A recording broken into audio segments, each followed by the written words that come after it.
BTV ఇది మీ TV. నేను ఈ శిబిరానికి రావడానికి కారణం ఏంటంటే భారతదేశాన్ని పరిపాలించిన తెల్ల దొరల ద్రాస్య శృంఖలాలను భారతీయులు ఎప్పుడో తెంపేశారు. కానీ భారతీయుడికి వేస్తున్న సంఖ్యలను తెంపడానికి ఎవరో ఒక నాయకుడు కావాలి. వేరే దేశస్థుడు ఎవడైనా సరే మన భారతీయుల మీద యుద్ధానికో లేకపోతే ఇంకొక రకంగా దాడి చేస్తే భారతీయులంతా ఏకమై ఎదుర్కొంటారు. కానీ భారతీయుల మీద దాడి చేస్తుంటే ఎవరు ఎదుర్కొంటారు? అందుకు ఎవరో ఒకరు ముందుకు రావాలి. ఆ ముందుకు వచ్చిన వ్యక్తే పవనిజం.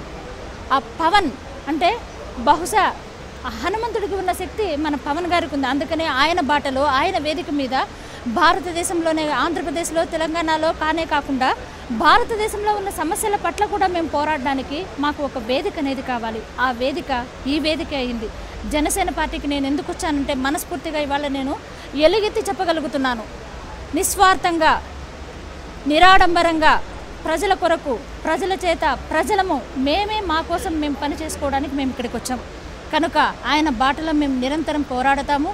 సమస్యల పట్ల సానుకూల దృక్పథంతో మనం మాట్లాడే భాష, మన వేషధారణ, మనం ప్రవర్తించే విధానము ఇవన్నీ కూడా నిరాడంబరంగా పవన్ కళ్యాణ్ యొక్క ఆశయ స్ఫూర్తికి నిదర్శనంగా మేము పనిచేస్తామని మనస్ఫూర్తిగా ఈ సందర్భంగా నేను తెలియజేస్తున్నాను. మీకు గనక ఈ వీడియో నచ్చినట్లయితే మన ఫ్రెండ్స్ అందరికీ షేర్ చేయండి. మీ బీటీవీని సబ్స్క్రైబ్ చేయండి ప్లీజ్. బీటీవీ ఇది మీ టీవీ.